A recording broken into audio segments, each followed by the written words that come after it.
더럽게 이딴 걸 처먹으라는 거야? 시장통에서 만든 걸 감히 내 아들한테 들이밀어? 시어머니가 엄마의 뺨을 후려치며 소리쳤어요. 새벽 4시부터 시장에서 최고급 한우를 공수하고 사돈한테 책 잡히지 않겠다며 이바지 음식에 버금가는 상을 차린 제 엄마였어요. 그 엄마가 무릎을 꿇고 깨진 접시를 줍는데 시어머니는 그런 엄마의 어깨를 발로 밀어버렸습니다. 다시 일어난 엄마의 뺨을 있는 힘껏 때리는데 퍽 소리가 나면서 엄마 고개가 돌아가는 그 순간 저는 숨이 멎었어요. 근데요, 남편이라는 인간은 장모님이 눈치 없이 굴어서 엄마가 화나신 거라며 오히려 시어머니를 감쌌습니다. 시장 장사를 30년 한 제 엄마를 천박하다 깔보고 며느리가 차린 밥상을 발로 걷어찬 오만한 시어머니. 그리고 제 월급에 기생하면서 뒤로는 빚까지 숨기고 있던 마마보이 남편. 저는 그날 한마디도 안 했습니다. 대신 앞치마 주머니 속 핸드폰이 이 모든 걸 녹음하고 있었거든요. 조용히 친정으로 돌아간 저는 딱 5일 만에 시댁의 숨통을 완벽하게 끊어놓았습니다. 제 엄마 뺨을 때린 그 손이 얼마나 비싼 대가를 치르게 됐는지 지금부터 들어보시겠어요? 저는 26살에 처음 사회에 나왔고 그때부터 매달 월급의 절반을 꼬박꼬박 적금에 넣었어요. 엄마가 새벽 4시에 시장 문을 열고 밤 9시에 문을 닫는 모습을 30년 넘게 봐왔으니까요. 돈이 없으면 어떤 일이 벌어지는지, 돈을 모으려면 얼마나 허리를 졸라매야 하는지 저는 뼈로 알고 있었습니다. 결혼할 때 신혼집 전세금은 제 이름으로 대출을 받았고 부족한 금액은 제 적금을 깨서 채웠어요. 혼수 가전도 가구도 침대도 전부 제 돈이었죠. 남편 쪽에서 들어온 건 양복 한 벌과 구겨진 이력서 같은 자존심뿐이었습니다. 그래도 괜찮았어요.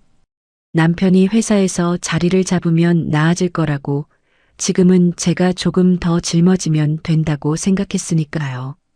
남편의 마이너스 통장 이자가 매달 제 월급에서 빠져나가는 것도 남편 지갑에 제 이름으로 된 가족카드가 들어있는 것도 저는 그냥 부부니까 하고 눈을 감았습니다. 결혼 후 첫 집들이 날이 다가왔어요. 엄마는 일주일 전부터 메뉴판을 짜기 시작했습니다. 은서야, 갈비찜은 1등급 한우로 할 거고 잡채는 당면을 2번 삶아서 쫄깃하게 만들 거다. 저는 동태전이랑 깻잎전, 호박전 3가지로 가고 엄마가 시장 좌판 한쪽에 놓인 낡은 수첩에 볼펜으로 꾹꾹 눌렀으며 말했습니다. 엄마, 그렇게까지 안 해도 돼. 간단하게 하면 되지. 제가 수첩을 슬쩍 들여다보며 말했어요. 간단하게는 무슨. 사돈이 와서 밥을 먹는데 빈약하면 네가 욕먹어. 시어머니라는 사람이 보통이 아니잖아. 엄마가 수첩을 탁 덮으며 말했습니다. 엄마 말이 틀린 게 아니었어요. 시어머니는 약혼 때부터 엄마의 직업을 은근히 깎아내렸으니까요. 상견례 자리에서 시어머니가 했던 말이 아직도 귀에 박혀 있습니다. 그래, 사돈은 뭐 하시는 분이래요? 시어머니가 물수건으로 젓가락을 닦으며 물었습니다. 시장에서 반찬 가게를 하고 있습니다. 엄마가 허리를 곧게 세우고 또박또박 대답했습니다. 아, 시장. 시장에서. 시어머니가 물수건을 식탁 위에 툭 놓으며 입꼬리를 비틀었습니다.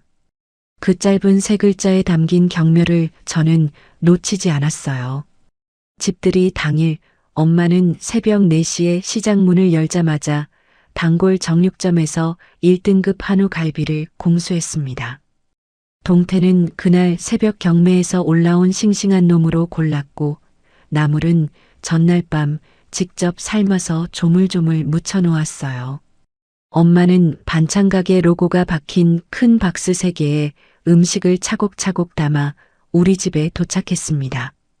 엄마, 이게 집들이야, 이바지야. 제가 박스를 하나씩 열며 혀를 내둘렀어요. 조용히 해라. 접시 좀 꺼내. 엄마가 앞치마를 두르며 말했습니다.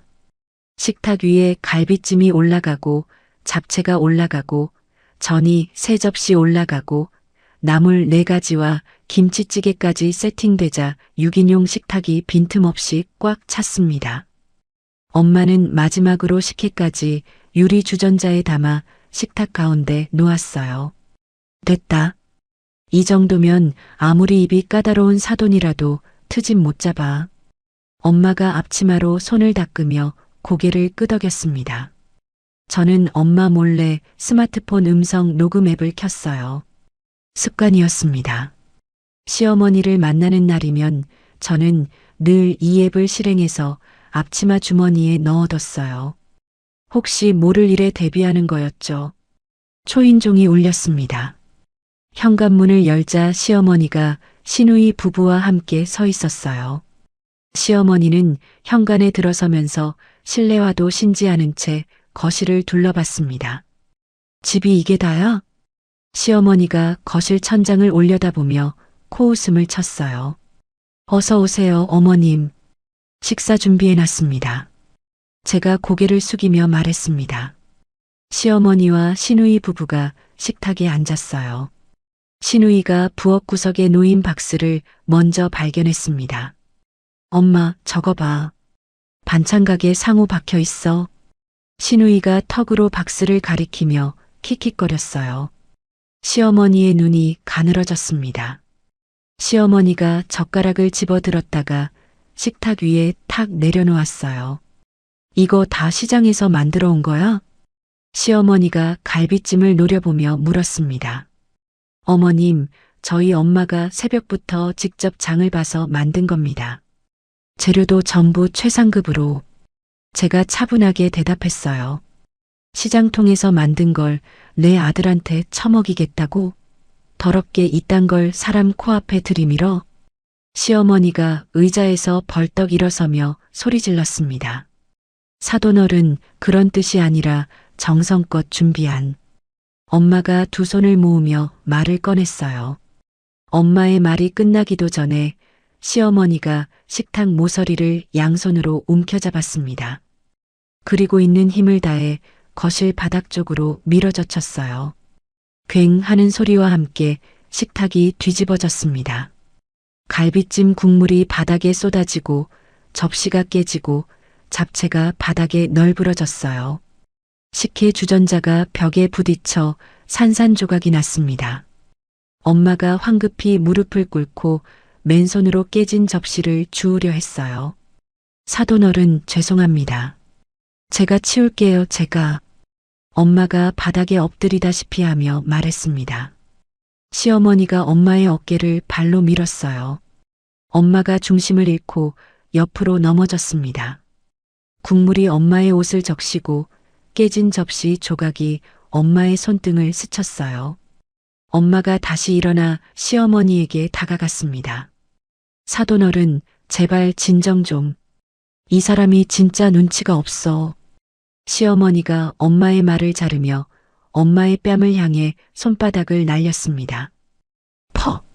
날카로운 소리가 거실에 울렸어요. 엄마의 고개가 옆으로 돌아갔습니다. 엄마의 왼쪽 뺨이 순식간에 벌겋게 부어올랐어요. 저는 그 자리에서 굳어버렸습니다. 다리에 힘이 빠지고 숨이 멎는 것 같았어요. 앞치마 주머니 속 핸드폰이 이 모든 소리를 담고 있다는 사실만이 제 머릿속에서 또렷하게 빛나고 있었습니다. 당신 뭐 하는 거야? 우리 엄마가 뺨을 맞았는데 왜 서 있기만 해? 제가 남편을 돌아보며 말했어요. 남편은 엎어진 밥상과 뺨을 맞은 엄마를 번갈아 보더니 입술을 축이고 입을 열었습니다. 장모님이 좀 눈치 없이 구니까 엄마가 화가 나신 거잖아. 장모님이 먼저 사과하면 되는 거 아니야? 남편이 시어머니 옆으로 슬금슬금 다가서며 말했습니다. 저는 남편의 눈을 똑바로 바라봤어요. 한마디도 더하지 않았습니다. 바닥에 주저앉은 엄마에게 다가가 엄마의 팔을 잡고 천천히 일으켜 세웠어요. 엄마의 팔을 부축한 채 저는 거실을 한 바퀴 둘러봤어요. 바닥에 쏟아진 국물, 깨진 접시, 널브러진 반찬들. 그 한가운데 팔짱을 끼고 서 있는 시어머니와 시누이. 그리고 시어머니 곁에 찰싹 붙어 선 남편. 저는 앞치마 주머니에서 핸드폰을 꺼내 카메라를 켰습니다. 셔터를 눌렀어요. 한 장, 두 장, 세 장. 엎어진 밥상, 깨진 접시, 벽에 튄 국물 자국. 그리고 의기양양한 표정으로 서 있는 시어머니의 모습까지 전부 찍었습니다. 뭐 하는 거야, 지금? 남편이 제 핸드폰을 보며 눈살을 찌푸렸어요. 저는 대답하지 않았습니다. 카메라를 끄고 안방으로 들어가 화장대 서랍을 열었어요. 통장 2개와 신분증이 든 파우치를 꺼내 가방에 넣었습니다. 안방에서 나오면서 앞치마 주머니 속 핸드폰의 녹음을 종료했어요. 파일이 저장된 것을 확인하고 곧바로 클라우드 앱을 열어 업로드를 눌렀습니다.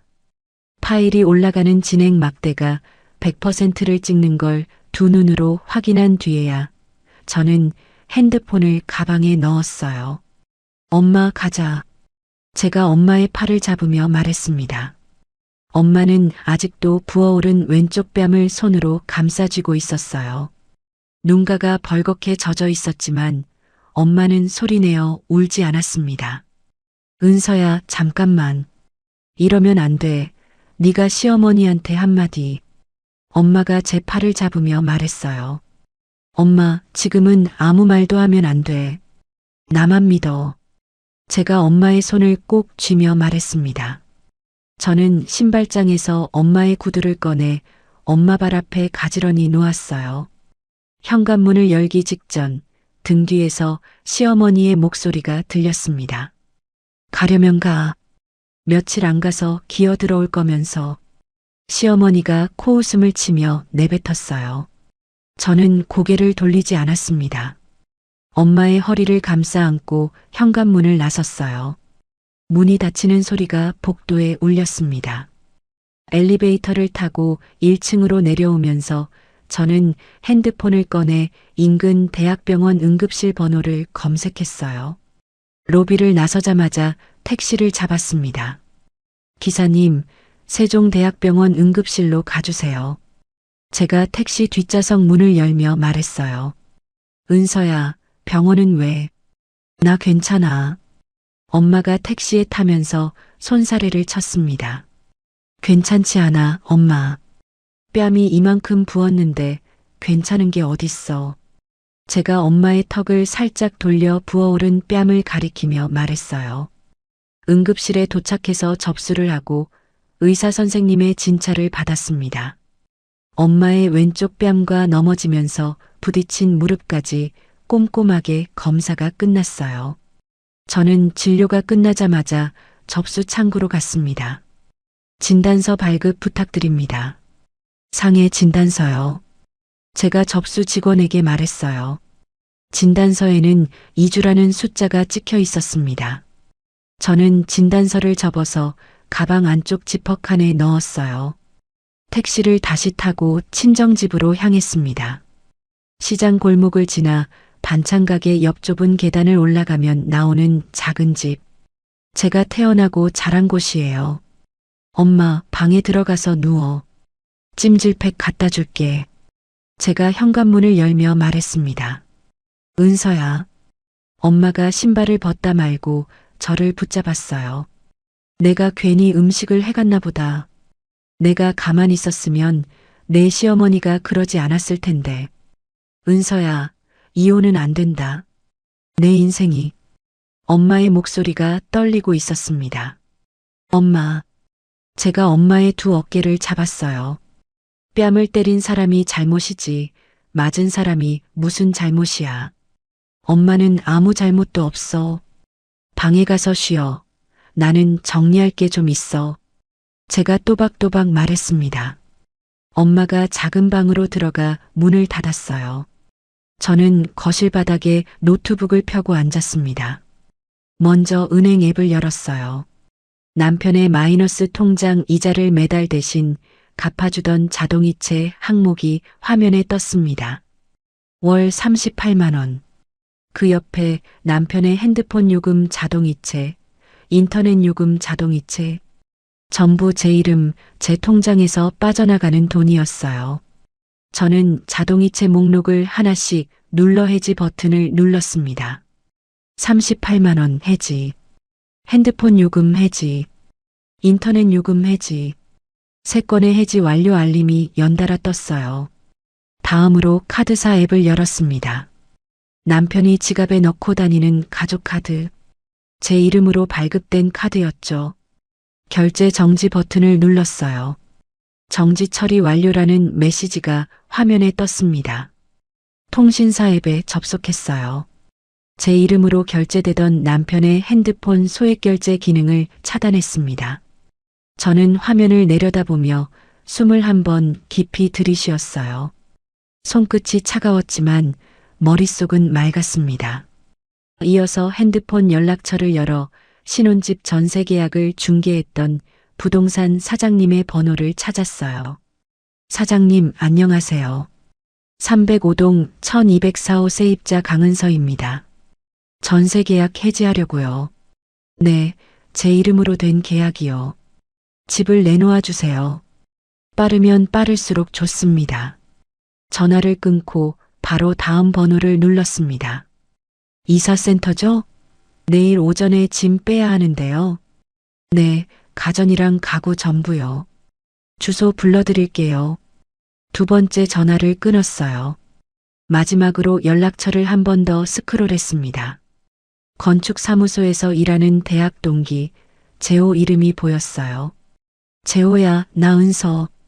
부탁이 하나 있는데 건물 등기부등본 열람 좀 해줄 수 있어? 응, 주소 문자로 보낼게. 불법 증축이나 방 쪼개기 같은 거 있는지 확인해줘. 전화를 끊고 시어머니의 상가주택 주소를 문자로 보냈습니다. 노트북 화면으로 돌아와 남편의 계좌 내역을 하나하나 정리했어요. 제 월급에서 빠져나간 남편의 마이너스 통장 이자, 남편이 제 카드로 긁은 내역들, 남편 명의의 빈 목록, 엑셀 파일에 날짜별로 금액을 입력하고 저장했습니다. 시계를 보니 새벽 1시가 넘어 있었어요. 엄마의 방문 틈새로 불이 꺼져 있는 걸 확인하고 저는 노트북을 덮었습니다. 핸드폰 알림이 하나 떴어요. 신우이가 자기 계정에 올린 사진이었습니다. 엎어진 밥상 사진 아래에 시장표 집들이 수준이라는 글귀가 달려 있었어요. 웃는 이모티콘이 3개나 붙어 있었습니다. 저는 그 게시물을 캡처해서 증거 폴더에 저장했어요. 핸드폰을 내려놓고 천장을 올려다 봤습니다. 내일부터 바빠지겠죠. 날이 밝자마자 저는 반차를 냈어요. 출근 시간이 되기 전 노트북을 열고 관할 구청 홈페이지에 접속했습니다. 어젯밤 재호가 보내준 자료가 메일함에 들어와 있었어요. 시어머니 건물의 등기부등본, 그리고 옥상 증축과 1층 주차장을 방으로 개조한 정황이 담긴 사진 파일이었습니다. 재호가 문자도 함께 보냈더군요.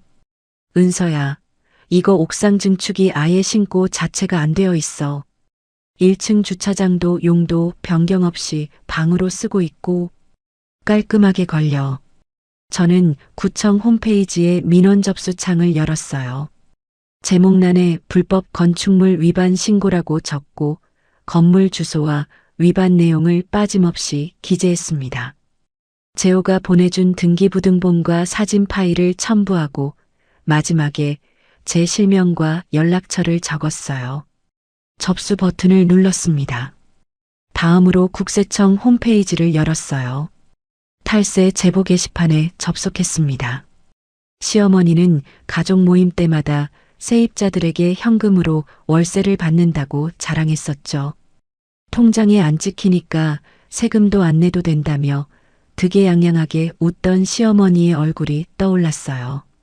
저는 제보 양식에 시어머니의 이름과 건물 주소를 적고 미신고, 현금 월세 수입에 대해 아는 내용을 상세하게 작성했습니다. 쪼개기 방 사진까지 첨부하고 제출을 눌렀어요. 시계를 보니 9시 반이었습니다. 저는 가방을 챙겨 집을 나섰어요. 법원 근처 골목에 있는 변호사 사무실 문을 열고 들어갔습니다. 미리 전화로 예약을 잡아둔 이혼 전문 변호사였어요. 강은서 씨 앉으세요. 전화로 말씀하신 건 대략 들었는데 자료 가져오셨어요? 변호사가 책상 위 서류를 한쪽으로 밀어놓으며 물었습니다. 네, 전부 가져왔습니다. 제가 가방에서 서류 봉투를 꺼냈어요. 음성 녹음 파일을 저장한 이동식 저장 장치, 현장 사진을 인쇄한 출력물, 그리고 엄마의 상해 진단서, 변호사 앞에 하나씩 펼쳐놓았습니다. 변호사가 이어폰을 꽂고 녹음 파일을 재생했어요. 시어머니가 소리치는 목소리, 식탁이 엎어지는 굉음, 엄마가 맞는 소리. 변호사의 눈이 점점 가늘어졌습니다. 이 녹음이면 충분합니다. 폭행이 아주 선명하게 들어가 있네요. 변호사가 이어폰을 빼며 말했어요. 위자료 청구 내용 증명을 보내고 싶습니다. 남편 회사로요. 제가 말했습니다. 회사로요? 변호사가 고개를 살짝 기울이며 되물었어요. 네. 남편이 압박을 느껴야 하니까요. 제가 변호사의 눈을 똑바로 보며 대답했습니다.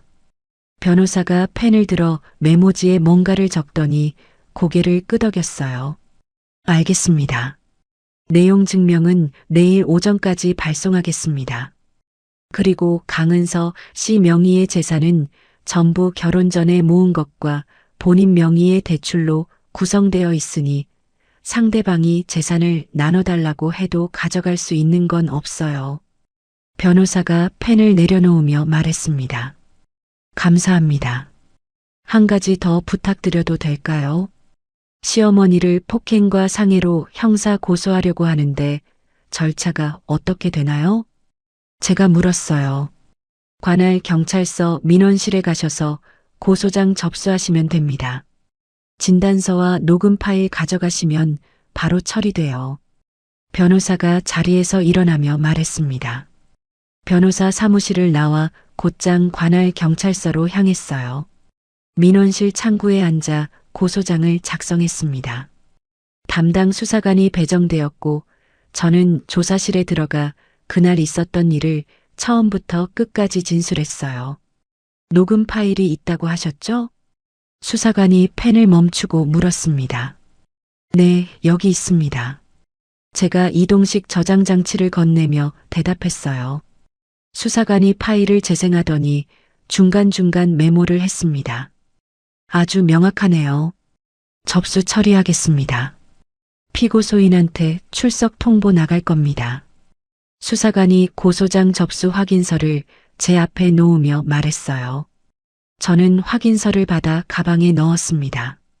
그 시각 미리 예약해둔 이삿짐 센터 직원들이 신혼집에 도착하고 있었을 거예요.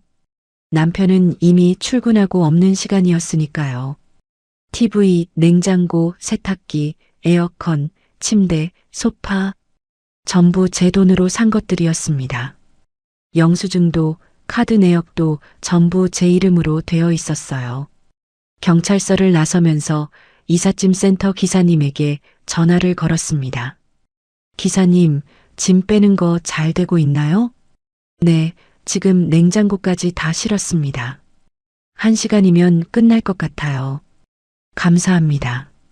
친정집 창고로 바로 옮겨주세요. 전화를 끊고 부동산 사장님에게도 문자를 보냈어요. 사장님, 오늘 중으로 집 비울 수 있습니다. 새 세입자 보여주셔도 됩니다. 답장이 금방 왔습니다. 네, 알겠습니다. 마침 오늘 오후에 보러 올 분이 한 팀 계십니다. 저는 핸드폰을 가방에 넣고 시장 골목으로 걸어갔어요. 엄마의 반찬 가게 문을 열고 들어갔습니다. 앞치마를 집어들고 허리에 묶었어요. 은서야, 너 회사 안 갔어? 엄마가 반찬통 뚜껑을 닫으며 물었습니다. 반찬했어. 엄마, 저녁 장사 도와줄게. 제가 김치통을 들어 올리며 말했어요. 엄마는 더 묻지 않았습니다. 저도 더 말하지 않았어요. 우리는 나란히 서서 반찬을 담았습니다. 저녁 9시 가게 문을 닫고 올라온 저는 핸드폰 전원을 켰어요. 화면에 알림이 폭포처럼 쏟아졌습니다. 부재중 전화 27통, 문자 메시지 14개. 전부 남편이었어요. 카드가 안 돼. 무슨 일이야? 전화 좀 받아. 은서야, 집에 왜 아무것도 없어? 냉장고도 없고 TV도 없어. 부동산에서 사람이 다녀갔다는데 이게 무슨 소리야? 제발 전화 좀 해줘. 마지막 문자 시간은 저녁 8시 43분이었습니다. 음성 메시지도 하나 남겨져 있었어요. 남편의 목소리가 떨리고 있었습니다. 은서야, 나 지금 집인데 아무것도 없어. 진짜 아무것도. 부동산에서 누가 다녀갔다고 현관에 명함이 꽂혀 있어. 너 지금 뭐 하는 거야? 전화해. 저는 음성 메시지를 끝까지 듣고 남편의 번호를 꾹 눌러 수신 차단 목록에 추가했어요. 엄마의 번호로도 연락이 올 걸 알고 있었기에 엄마의 핸드폰에서도 남편 번호를 미리 차단해뒀습니다. 핸드폰을 내려놓으려는데 신우이의 이름으로 가족단체 대화방에 메시지가 올라와 있었어요. 오빠네 며느리 드디어 본색 드러냄. 시장 반찬 싸들고 와서 집들이 한다고 한 거 실화냐? 저는 그 메시지를 캡처해서 증거 폴더에 저장했습니다. 핸드폰을 탁자 위에 올려놓고 이불을 끌어당겨 덮었어요. 그 시각 남편과 시어머니에게 무슨 일이 벌어졌는지 저는 한참 뒤에야 알게 되었어요. 이혼 절차를 밟으면서 남편이 직접 털어놓기도 했고 시댁 큰아버지한테서 전해 들은 이야기도 있었습니다. 남편은 제 번호를 수십 번 눌렀지만 연결되지 않았어요. 친정엄마 번호로도 전화를 걸었지만 역시 차단된 상태였습니다. 결국 시어머니에게 전화를 걸었어요. 엄마, 나 지금 집인데 가전이 다 없어. 냉장고도 없고 TV도 없고 침대도 없어. 은서가 전화를 안 받아. 남편이 텅 빈 거실에서 벽을 짚으며 말했습니다.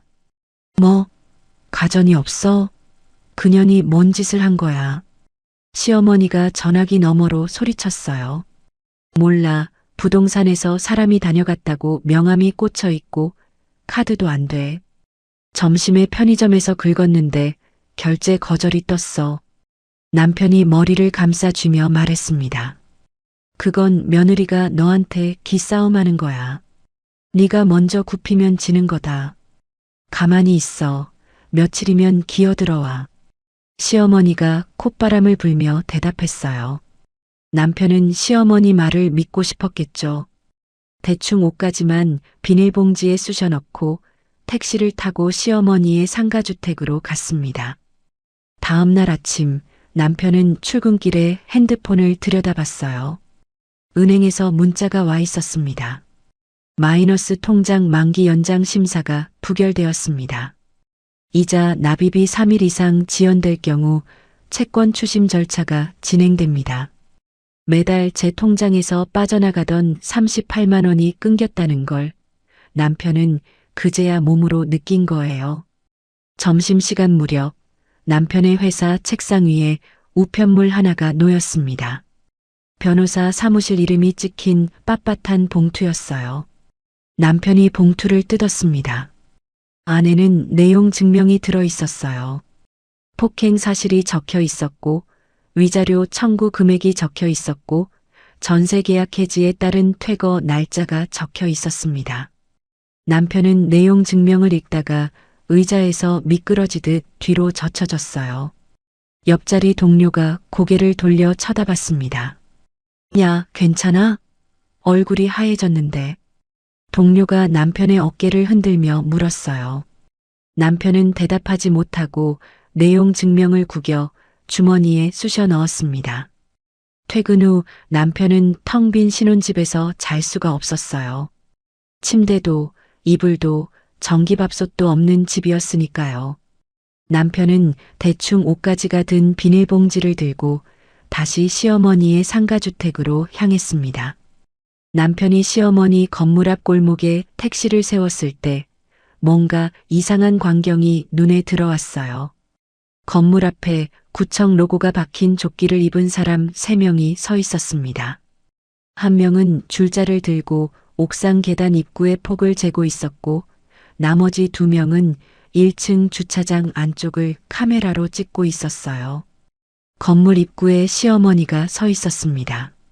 시어머니의 얼굴이 누렇게 질려 있었어요. 아니, 갑자기 이게 무슨 일이에요? 우리 건물은 아무 문제 없다고요. 시어머니가 구청 직원 앞을 가로막으며 말했습니다. 신고가 접수되어서 나온 겁니다. 누군가 구체적으로 제보를 했어요. 옥상 불법 증축, 주차장 용도 변경, 전부 현장에서 확인됐습니다. 구청 직원이 클립보드에 기록을 하며 말했어요. 신고? 누가 신고를 해? 누가? 시어머니가 구청 직원의 팔을 잡으며 되물었습니다. 실명 신고라 신고인 정보는 알려드릴 수 없습니다. 지금 상태로는 시정 명령이 나갑니다. 정해진 기간 안에 원래대로 안 고치면 수천만 원짜리 벌금이 매번 나옵니다. 경고장은 여기 놓고 가겠습니다. 구청 직원이 노란색 경고장을 시어머니의 손에 쥐어주고 돌아갔어요. 시어머니가 경고장을 들고 손을 부들부들 떨었습니다. 그때 시어머니의 핸드폰이 울렸어요. 모르는 번호였습니다. 여보세요? 시어머니가 전화를 받으며 말했어요. 관할 경찰서 형사과입니다. 상해 및 폭행 혐의로 고소장이 접수되어 연락드립니다. 내일 오전 10시까지 출석해 주셔야 합니다. 수사관의 목소리가 전화기 너머로 들렸습니다. 고소? 누가 나를 고소해? 시어머니가 비명에 가까운 목소리로 되물었어요. 고소인은 강은서 씨입니다. 피해자는 고소인의 모친이고요. 상세한 내용은 출석하셔서 확인하시면 됩니다. 수사관이 사무적인 어조로 대답하고 전화를 끊었습니다. 시어머니의 핸드폰이 손에서 미끄러질 뻔했어요. 구청 경고장을 한 손에 핸드폰을 다른 손에 쥔 채 시어머니는 건물 입구에 얼어붙은 듯 서 있었습니다. 그때 남편이 비닐봉지를 들고 골목을 돌아 들어왔어요. 남편의 손에는 회사에서 받은 내용 증명이 구겨진 채 들려 있었습니다. 모자는 좁은 단칸방에 마주 앉았어요. 시어머니 앞에는 구청 경고장이, 남편 앞에는 내용 증명이 놓여 있었습니다. 한동안 아무 말이 없었어요.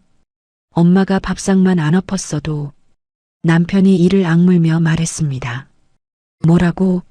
네가 마누라 하나를 제대로 잡지를 못하니까 이 꼴이 난 거잖아. 시어머니가 경고장을 구기며 소리 질렀어요. 잡긴 뭘 잡아? 엄마가 장모님 뺨을 때렸잖아. 사람 뺨을 왜 때려? 그러니까 고소를 당하지. 남편이 벌떡 일어서며 받아쳤습니다. 그 시장년이 눈치 없이 굴어서 내가 참다 한 건데 그게 뭐가 잘못이야. 너는 지금 네 엄마 편이야, 그년 편이야. 시어머니가 남편의 등짝을 손바닥으로 후려치며 악을 썼어요. 아, 진짜. 남편이 방 한쪽에 놓인 선풍기를 발로 걷어찼습니다. 선풍기가 쓰러지며 벽에 부딪혀 날개가 갈라졌어요. 나 지금 빚쟁이한테 쫓기게 생겼다고. 카드도 막혔어. 은행에서 추심 들어온다고 문자 왔어. 엄마 때문에 내 인생이 다 망했어. 남편이 벽을 주먹으로 치며 소리 질렀습니다. 나 때문? 나 때문이라고? 내년 마누라가 독한 년인 줄도 모르고 살림이나 축내고 앉아있던 놈이.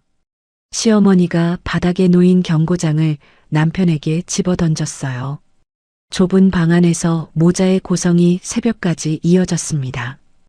벽 너머 세입자들이 문을 두드리며 조용히 하라고 소리쳤지만 두 사람의 귀에는 아무것도 들리지 않았을 거예요. 다음 날 아침 시어머니의 상가주택 건물 입구에 국세청 안내문이 붙었습니다. 세금 관련 조사가 예정되어 있으니 건물주는 서류를 준비하라는 내용이었어요. 그 안내문을 가장 먼저 본 건 1층에 사는 세입자였습니다. 전날 구청 단속반이 다녀간 것도 밤새 모자가 싸우는 소리도 전부 들었던 사람이에요. 사모님, 이거 무슨 일이에요? 어제 구청에서 불법 건축이라고 했다면서요. 여기 국세청에서도 나온다는데 이 건물 큰일 나는 거 아니에요? 1층 세입자가 시어머니의 현관문을 두드리며 물었습니다. 아니야, 아무것도 아니야. 그냥 행정착오야. 시어머니가 문을 반만 열고 손사래를 치며 대답했어요. 하지만 건물에 구청 단속반이 다녀갔다는 소문은 이미 세입자들 사이에 퍼진 뒤였습니다. 점심도 되기 전에 2층 세입자가 내려왔어요. 사모님, 나 이번 달 말에 나갈게요. 보증금 돌려주세요. 2층 세입자가 시어머니 앞에 서서 말했습니다. 갑자기 왜 나가겠다는 거야? 계약 기간이 남았잖아. 시어머니가 2층 세입자의 팔을 붙잡으며 말했어요. 불법 건물이라면서요. 여기 있다가 보증금 못 돌려받으면 저만 손해잖아요. 옆방 사람도 나간다고 했어요. 2층 세입자가 시어머니의 손을 뿌리치며 대답했습니다. 오후가 되자 세입자 4명이 좁은 복도에 모여들었어요. 전부 보증금을 돌려달라는 사람들이었습니다. 사모님, 돈 없으면 없다고 솔직히 말해요. 우리가 법적으로 갈 수도 있어요. 3층 세입자가 팔짱을 끼며 말했어요. 시어머니에게 당장 돌려줄 현금은 없었습니다. 세입자들에게 받은 보증금은 이미 오래전에 다른 곳에 쓴 돈이었으니까요. 시어머니는 복도 바닥에 주저앉아 두 손으로 얼굴을 감싸고 통곡하기 시작했어요. 조금만 기다려. 돈을 마련할 테니까 조금만. 시어머니가 울먹이며 말했지만 세입자들은 차가운 눈으로 내려다볼 뿐이었습니다. 그 시각 남편은 회사에서도 지옥이었어요. 내용 증명이 회사로 배달된 걸 본 동료들 사이에서 소문이 돌기 시작한 거예요. 야, 너 이혼 소송 당한다며? 옆자리 동료가 남편의 책상에 팔꿈치를 올리며 물었습니다. 아니, 그게... 남편이 고개를 숙이며 말을 얼버무렸어요. 그것보다 네가 나한테 빌린 300만 원 먼저 갚아. 너 빚 많다는 소문 다 돌았어. 지금 못 갚으면 곤란해진다. 동료가 남편의 어깨를 잡으며 말했습니다. 남편에게 주식 투자금을 빌려줬던 직장 상사도 찾아왔어요. 김준호 대리, 잠깐 나와봐. 상사가 회의실 문을 열며 말했습니다. 회의실에서 나온 남편의 얼굴은 흑빛이었어요. 남편은 퇴근 후 대부업체 3곳에 전화를 걸었습니다. 하지만 대답은 전부 같았어요. 고객님, 현재 신용 상태로는 대출이 어렵습니다. 남편은 핸드폰을 내려놓고 빈 사무실 의자에 고개를 처박았습니다. 한편 시어머니는 그날 오전 10시에 경찰서에 출석했어요. 조사실 의자에 앉은 시어머니 앞에서 수사관이 컴퓨터 스피커를 켰습니다. 녹음 파일이 재생되었어요. 시장통에서 만든 걸 내 아들한테 처먹이겠다고? 더럽게 이딴 걸 사람 코앞에 들이밀어? 시어머니 본인의 목소리가 조사실에 울려 퍼졌습니다.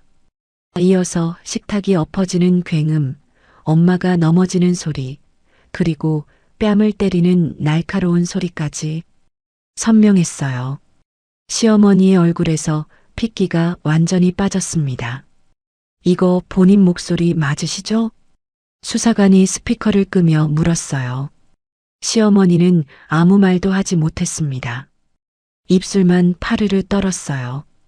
고소인 측에서 합의 의사가 있는지 확인해 봤는데 합의할 생각 전혀 없다고 못 박았습니다. 이대로 검찰에 넘어가면 벌금의 전가 기록이 남습니다. 수사관이 서류를 시어머니 앞에 밀어놓으며 말했습니다. 전 전가요? 시어머니가 간신히 입을 열었어요.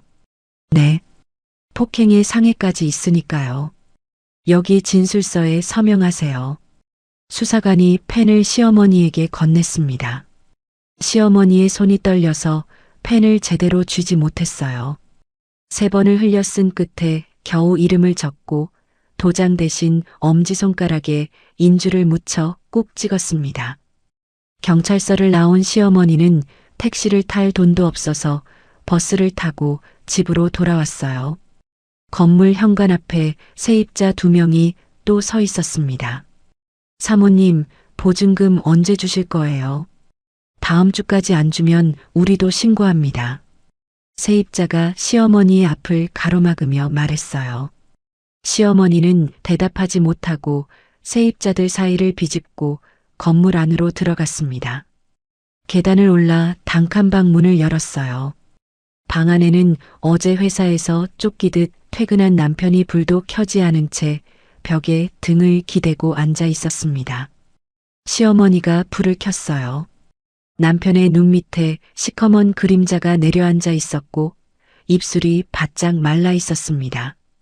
엄마, 은서가 고소 취하를 안 해주면 나 완전히 끝나. 은행에서 추심 들어오고 회사에서도 빌려준 돈 갚으라고 난리야. 남편이 벽에 머리를 기대며 말했어요. 나도 끝났어. 경찰서에서 전과 남는다고 했어. 세입자들은 보증금 내놓으래.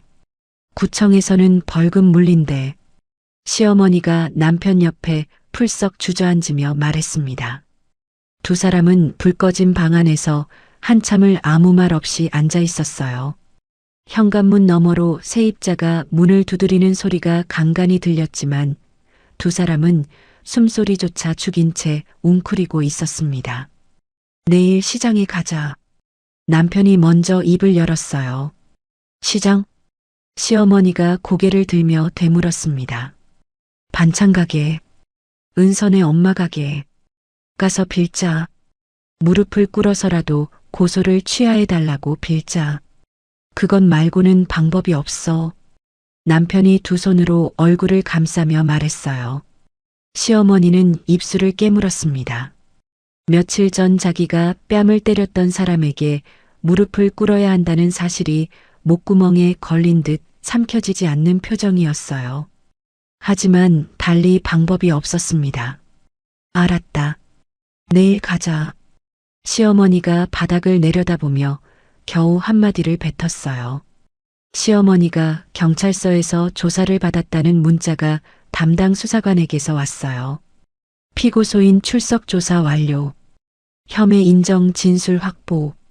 저는 그 문자를 읽고 핸드폰을 식탁 위에 내려놓았습니다.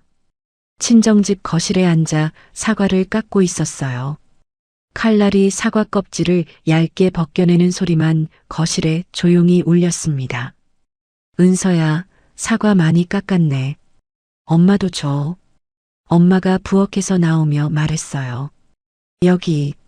씨 빼고 잘라놨어. 제가 접시를 엄마 앞에 밀어놓으며 대답했습니다.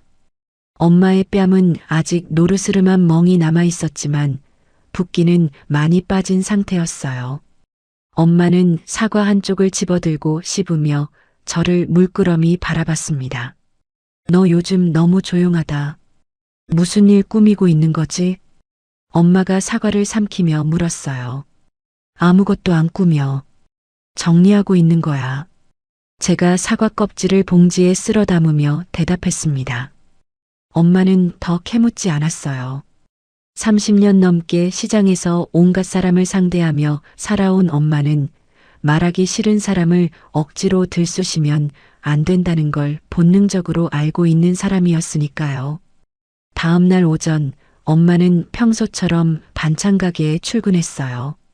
저도 회사에 출근하기 전에 엄마를 따라 시장에 잠깐 들렀습니다. 정자 언니, 오늘 상인회 회의 몇 시야? 엄마가 건너편 건어물집 사장님에게 소리치며 물었어요. 2시. 김장철 행사건으로 모이는 거야. 언니도 오지? 건어물집 사장님이 마른 오징어를 정리하며 대답했습니다. 당연하지. 내가 임원인데. 엄마가 앞치마를 두르며 웃었어요. 저는 엄마가 웃는 걸 보고 마음이 조금 놓였습니다. 며칠 전까지만 해도 자기 탓이라며 울던 엄마가 이제 시장 사람들 사이에서 원래의 모습을 되찾고 있었으니까요. 엄마, 나 회사 가기 전에 시장 한 바퀴 돌고 올게. 제가 가방을 가게 안쪽에 내려놓으며 말했어요. 저는 시장 골목을 천천히 걸었습니다. 정육점 앞에서 멈춰 섰어요. 사장님, 안녕하세요. 제가 고개를 숙이며 인사했습니다. 은서. 오랜만이네. 어머니 요즘 괜찮으시고? 정육점 사장님이 고기를 써는 손을 멈추며 물었어요. 네, 많이 나아지셨어요. 사장님, 하나 부탁드려도 될까요? 제가 목소리를 낮추며 말했습니다. 뭔데? 정육점 사장님이 행주로 손을 닦으며 다가왔어요. 조만간 시댁 식구들이 엄마 가게로 찾아올 수도 있어요. 혹시 소란이 벌어지면 좀 도와주실 수 있을까요? 제가 솔직하게 말했습니다. 정육점 사장님의 눈이 가늘어졌어요. 그 시어머니라는 사람이 사돈뺨을 때렸다면서. 시장에 소문 다 돌았어. 걱정 마, 여기서 행패 부리면 내가 가만 안 놔. 정육점 사장님이 칼을 도마에 탁 내려놓으며 말했습니다. 건어물집에도 들렀어요. 과일 가게 사장님에게도 영양 드링크 한 박스를 돌리며 같은 부탁을 했습니다. 은서야, 내 엄마가 이 시장에서 30년을 장사한 사람이야. 그 사이 도움 안 받은 사람이 없어. 네가 말 안 해도 다들 알아서 움직일 거야. 과일 가게 사장님이 영양 드링크를 받으며 말했어요. 시장 한 바퀴를 돌고 엄마 가게로 돌아왔습니다. 가방을 챙겨 회사로 향하면서 저는 하나 더 해야 할 일이 있었어요. 핸드폰을 꺼내 증거 폴더를 열었습니다. 신우이가 올린 조롱 게시물 캡처 화면이 보였어요. 시장표 집들이 수준이라는 글귀와 웃는 표정 그림 3개. 저는 클라우드에서 시어머니의 폭언이 담긴 녹음 파일을 내려받았어요. 시댁 가족 단체 대화방을 열었습니다. 시어머니, 남편, 시누이, 시누이 남편, 시댁 큰아버지, 큰어머니까지 전부 들어있는 방이었어요. 저는 아무 말 없이 캡처 화면을 먼저 올렸습니다. 이어서 녹음 파일을 올렸어요. 식탁 엎어지는 소리와 시어머니의 막말, 뺨 때리는 소리가 고스란히 담긴 파일이었습니다. 메시지를 보내고 3초도 지나지 않아 알림이 쏟아지기 시작했어요. 이게 무슨 소리야? 형수님이 사돈을 때린 거야? 녹음 파일 이거 진짜야? 시댁 큰아버지의 메시지가 올라왔습니다. 준호 엄마, 이게 사실이면 당장 설명해. 신우이 남편에게서 개인 메시지가 왔어요. 은서 씨, 무슨 일이 있었는지 자세히 알 수 있을까요? 저는 그 어떤 메시지에도 답장하지 않았습니다. 단체 대화방을 조용히 나갔어요. 알림이 계속 울렸지만 핸드폰을 가방에 넣고 지하철역 계단을 내려갔습니다. 회사에 도착한 저는 점심시간에 부동산 사장님에게서 온 문자를 확인했어요. 강은서 씨, 새 세입자분 가계약금 입금 완료됐습니다. 예정대로 진행하겠습니다. 저는 그 금액을 메모장에 적고 제 저축 잔액과 합산했어요. 숫자를 가만히 들여다봤습니다. 엄마의 반찬 가게를 시장 메인 통로에 있는 더 큰 상가로 옮기기에 충분한 금액이었어요. 저는 메모장에 상가 확장 이전 계획이라고 제목을 붙이고 보증금과 인테리어 비용, 첫 달 월세까지 항목별로 정리했습니다. 퇴근 후 시장에 들러 엄마의 가게 문을 닫는 걸 도왔어요. 셔터를 내리면서 가게 안쪽 천장에 달린 방범 카메라가 눈에 들어왔습니다.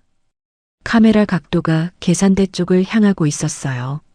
저는 의자를 가져다 놓고 올라서서 카메라 방향을 출입구 쪽으로 살짝 틀었습니다. 은서야, 카메라 왜 건드려? 엄마가 반찬통을 냉장고에 넣으며 물었어요. 출입구가 잘 안 찍히길래 각도 좀 바꿨어. 제가 의자에서 내려오며 대답했습니다. 집에 돌아와서 가방을 열었어요. 서류 봉투 안에 협의 이혼 서류와 변호사가 보내준 내용 증명 사본이 들어 있었습니다. 저는 서류를 한 장씩 펼쳐 빠진 것이 없는지 확인하고 다시 봉투에 넣어 가방 안쪽에 챙겼어요. 내일이면 올 겁니다. 저는 그 사실을 알고 있었어요. 집들이 날로부터 정확히 5일째 되는 날이었어요. 시장은 점심 장사로 가장 붐비는 시간대였습니다. 좁은 골목마다 장바구니를 든 손님들이 어깨를 부딪히며 지나다녔고 상인들의 호객 소리가 시장 천장 아래를 가득 채우고 있었어요.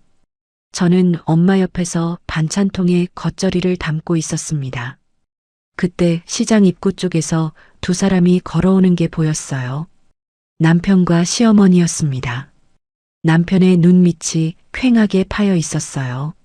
수염이 지저분하게 자라 있었고 셔츠 깃이 누렇게 변해 있었습니다. 며칠째 씻지 못한 사람 특유의 무너진 윤곽이었어요. 시어머니도 마찬가지였습니다. 한쪽 손에 구청 경고장을, 다른 손에 경찰서 출석 확인서를 구겨쥐고 있었어요. 집들이 날 거만하게 턱을 치켜들던 모습은 어디에도 없었습니다. 남편이 저를 발견했어요. 시장 사람들의 시선 따위는 안중에도 없다는 듯 남편이 반찬 가게 앞 좌판을 향해 뛰어왔습니다. 은서야. 남편이 좌판 앞에서 무릎을 꿇었어요. 두 무릎이 시장 바닥에 젖은 콘크리트에 닿는 둔탁한 소리가 났습니다. 한 번만 살려줘. 나 진짜 죽게 생겼어. 은행에서 추심 들어오고 회사에서도 빌린 돈 갚으라고 해. 제발. 남편이 바닥에 이마를 찌우며 말했어요. 이마가 콘크리트에 부딪힐 때마다 퍽, 퍽 하는 소리가 좌판 아래로 울렸습니다. 시어머니가 뒤따라왔어요. 시어머니의 발걸음은 남편보다 훨씬 느렸습니다. 눈물 콧물이 범벅이 된 얼굴로 비틀거리며 걸어오더니 제 앞에 서서 두 손으로 제 바짓가랑이를 움켜잡았어요. 은서야, 아니 며느리야. 내가 잘못했다. 내가 그날 정신이 나갔었어. 고소 좀 취하해줘. 제발 한 번만 봐줘. 시어머니가 제 바짓가랑이에 매달리며 울었습니다. 콧물이 제 바지에 묻었어요. 시장 골목이 순식간에 조용해졌습니다. 장을 보던 손님들의 발걸음이 멈추고 좌판 너머로 상인들의 고개가 일제히 이쪽을 향했어요. 수군거리는 소리가 파도처럼 번져나갔습니다. 저거 반찬가게 사장님네 사돈 아니야? 뺨 때린 시어머니가 무릎을 꿇었네. 남편이라는 사람도 꼴이 말이 아니다. 속삭임이 사방에서 들려왔어요. 시어머니가 제 바짓가랑이를 놓지 않고 더 세게 잡아당겼습니다. 사돈 어른 좀 만나게 해줘. 내가 직접 사과할게. 발이라도 씻겨드릴게. 제발. 시어머니가 고개를 들어 가게 안쪽을 향해 소리쳤어요. 그때 정육점 사장님이 큰 걸음으로 다가왔습니다. 건어물집 사장님도 바로 뒤따라왔어요. 정육점 사장님이 시어머니의 양팔을 잡고 제 바짓가랑이에서 거세게 떼어냈습니다. 이것 좀 놔. 여기가 어디라고 남의 영업장 앞에서 이 난리야. 정육점 사장님이 시어머니를 뒤로 밀어내며 말했어요. 사람 뺨을 때려놓고 이제 와서 무릎을 꿇으면 다야? 경찰서까지 갔다 온 사람이 여기서 뭘 어쩌겠다는 거야? 건어물집 사장님이 팔짱을 끼며 시어머니를 노려봤습니다. 시어머니의 얼굴이 수치심으로 벌겋게 달아올랐어요. 하지만 물러설 수 없었던 거예요. 구청 벌금, 세입자들의 보증금, 경찰서 전과 기록. 이 모든 게 제가 고소를 취하하지 않으면 풀리지 않는 매듭이었으니까요. 시어머니가 다시 바닥에 납작 엎드렸습니다. 제발요, 제발. 고소만 취하해주면 다시는 안 그럴게. 평생 안 그럴게. 시어머니가 콘크리트 바닥에 이마를 대고 울부짖었어요. 남편은 시어머니 옆에서 제 손을 잡으려고 허우적거렸습니다. 장모님께 내가 평생 빚을 갚을게. 처가에 충성할게. 은서야, 이혼은 안 돼. 제발 한 번만 기회를 줘. 남편이 무릎걸음으로 제 쪽에 다가오며 말했어요. 저는 한 발짝 물러섰습니다. 남편의 손이 허공을 헤맸어요. 저는 정육점 사장님과 건어물집 사장님에게 가볍게 고개를 숙였습니다. 두 분이 저와 엄마를 감싸듯 앞에 서 있었어요. 엄마가 가게 안쪽에서 나와 제 옆에 섰습니다. 엄마의 표정은 고요했어요. 며칠 전 바닥에 엎드려 깨진 접시를 줍던 그 엄마가 아니었습니다. 바닥에 뒹구는 시어머니와 남편을 내려다보는 엄마의 눈에는 동정도, 분노도, 미련도 없었어요. 저는 가방에서 미리 준비해둔 서류 봉투를 꺼냈습니다. 봉투를 여는 제 손은 단 한 번도 떨리지 않았어요. 저는 봉투에서 서류를 꺼내 두 부분으로 나눴습니다. 먼저 바닥에 엎드린 남편의 얼굴 앞에 협의이혼 서류를 떨어뜨렸어요. 제 쪽의 도장은 이미 찍혀 있었습니다. 법원 출석 날짜가 적힌 안내장이 서류 위에 포개졌어요. 여기 도장 찍어. 법원 날짜도 적혀 있으니까 그날 나와. 제가 남편의 얼굴을 내려다보며 말했습니다. 남편이 바닥에서 고개를 들었어요. 서류 위에 찍힌 제 도장을 보더니 눈동자가 풀렸습니다. 은서야, 잠깐만. 이혼은 다 끝났어. 제가 남편의 말을 잘랐어요. 이어서 시어머니의 발밑에 나머지 서류를 떨어뜨렸습니다. 구청에서 나온 벌금 납부 안내서와 변호사의 내용 증명 사본이었어요. 합의는 없습니다, 어머니. 선처도 없어요. 거기 적힌 대로 처리될 겁니다. 제가 시어머니를 내려다보며 말했습니다. 시어머니가 바닥에 엎드린 채로 서류를 집어들었어요. 벌금 금액이 적힌 줄에 시어머니의 눈이 멈췄습니다. 종이를 쥔 손가락 끝이 하얗게 질렸어요. 남편이 바닥에서 서류를 움켜쥐고 벌떡 일어섰습니다. 협의이혼 서류를 펼쳐 읽더니 입에서 짐승 같은 괴성이 터져나왔어요. 이게 다 엄마 때문이야. 엄마가 밥상을 엎고 사람을 때리니까 이 꼴이 된 거잖아. 남편이 서류를 시어머니에게 내던지며 소리 질렀습니다. 시어머니가 바닥에서 벌떡 일어났어요. 뭐, 내 탓이라고? 마누라 하나 관리를 못해서 집안이 이 모양이 된 게 누구 탓인데. 시어머니가 남편의 멱살을 움켜잡았습니다. 이거 남편이 시어머니의 손을 뿌리치려 했어요. 시어머니가 놓지 않았습니다. 남편이 몸을 비틀다가 시어머니와 함께 시장 바닥에 넘어졌어요. 두 사람이 젖은 콘크리트 위에서 뒹굴었습니다. 시어머니가 남편의 머리채를 잡았고 남편이 시어머니의 팔을 뿌리치며 발버둥 쳤어요. 구겨진 서류가 바닥 위에 흩어지고 시어머니의 경고장이 무릉덩이 위를 떠다녔습니다. 시장 손님들이 발걸음을 멈추고 둘러섰어요. 어떤 사람은 혀를 차며 고개를 돌렸고 어떤 사람은 핸드폰을 들어 올렸습니다. 저는 바닥에서 서로를 물어뜯는 두 사람을 잠시 내려다봤어요. 며칠 전 우리 집 거실에서 밥상을 엎고 엄마의 뺨을 때리던 시어머니, 엄마에게 사과하라며 시어머니 뒤에 숨던 남편. 그 두 사람이 지금 시장 바닥에서 서로의 탓을 하며 진흙탕 싸움을 벌이고 있었습니다. 저는 돌아섰어요. 엄마의 손을 잡았습니다. 엄마의 손이 따뜻했어요. 들어가자, 엄마. 제가 말했습니다. 엄마가 제 손을 꼭 쥐고 고개를 끄덕였어요. 우리는 나란히 반찬 가게 안으로 들어갔습니다. 등 뒤에서 정육점 사장님의 굵은 목소리가 들렸어요. 야, 여기서 뭐 하는 짓들이야. 당장 일어나서 나가. 시장 번영의 청년 2명이 달려와 남편의 팔을 잡아 일으켰어요. 정육점 사장님이 시어머니를 바닥에서 끌어올렸습니다. 두 사람은 질질 끌려가다시피 시장 골목 밖으로 밀려났어요. 남편의 울음소리가 점점 멀어졌습니다.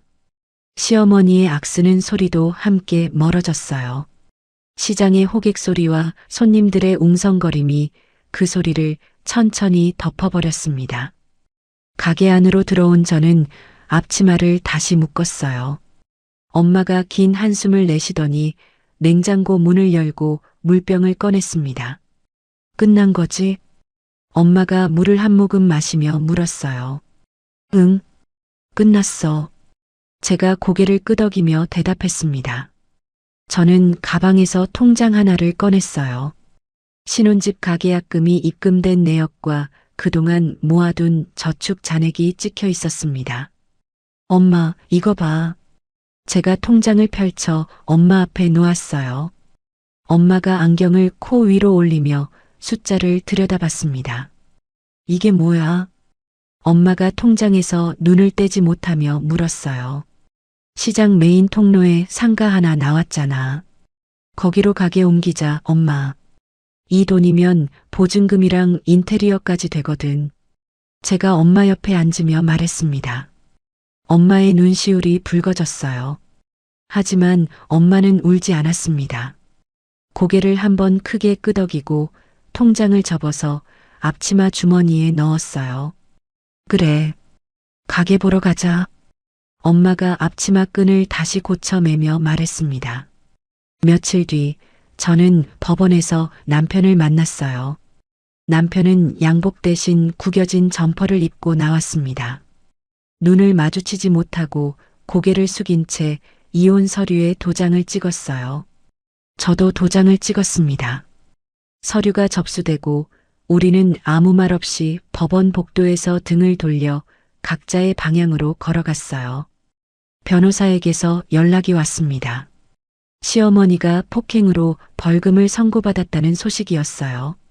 건물의 불법 증축 부분을 철거하라는 명령도 확정되었고 밀린 세금과 벌금으로 시어머니는 빚더미에 앉았다고 했습니다. 저는 그 소식을 듣고 핸드폰을 내려놓았어요.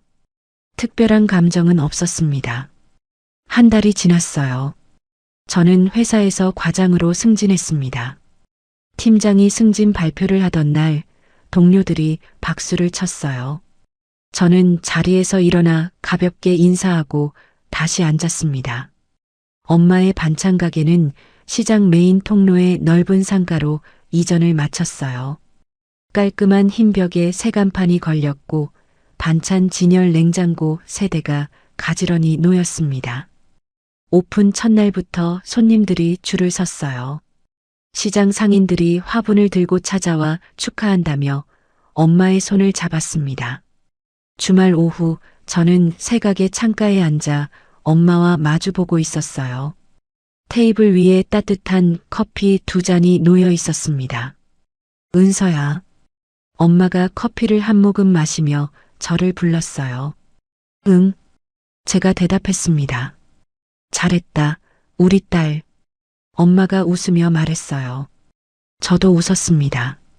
커피를 다 마시고 가게 문을 나서며 저는 핸드폰으로 월급 통장 잔액을 확인했어요. 매달 남편의 빚에 빠져나가던 돈이 고스란히 쌓여 있었습니다. 저는 핸드폰을 주머니에 넣고 엄마의 팔짱을 꽉 꼈어요. 엄마, 오늘 한우 먹으러 가자. 내가 살게. 제가 엄마의 팔을 흔들며 말했습니다. 한우? 갑자기? 엄마가 눈을 동그랗게 뜨며 물었어요. 갑자기가 아니야. 예약해놨어. 제가 웃으며 차 키를 꺼냈습니다. 엄마가 소리내어 웃었어요. 저는 엄마의 팔짱을 끼고 주차장으로 걸어갔습니다. 시동을 걸자 엔진이 조용히 돌아갔어요. 조수석에 앉은 엄마가 창밖으로 시장 간판을 바라보고 있었습니다. 새 간판에 적힌 반찬 가게 이름이 오후 햇살을 받아 반짝거렸어요. 저는 핸들을 잡고 천천히 차를 출발시켰습니다. 여러분, 오늘 이야기 잘 들으셨나요? 시장 바닥에서 서로 머리채를 잡고 뒹구는 모자의 모습을 뒤로하고 저는 엄마 손을 꼭 잡고 가게 안으로 들어갔어요. 한 달 뒤 시어머니는 전과자가 됐고 남편과는 깔끔하게 이혼했습니다. 엄마의 반찬 가게는 시장 메인 통로에 더 큰 상가로 옮겼고 저는 회사에서 과장으로 승진했어요. 여러분은 이 이야기를 들으면서 어떠셨어요? 저는 솔직히 이 이야기를 정리하면서 사람이 한번 선을 넘으면 돌이킬 수 없다는 걸 다시 한번 느꼈거든요. 시어머니가 밥상만 없지 않았어도 엄마 뺨만 때리지 않았어도 이렇게까지 되지는 않았잖아요. 호의를 당연하게 여기고 무시하던 사람들의 결말이 이거였습니다. 여러분은 주변에 이런 경험 있으신가요? 댓글로 여러분의 이야기, 그 외적으로 오늘 주인공에게 전하고 싶은 말이 있다면 한마디씩 남겨주세요. 여러분의 댓글이 누군가에게 희망이 될 수 있으니까요. 오늘도 시청해 주셔서 감사합니다.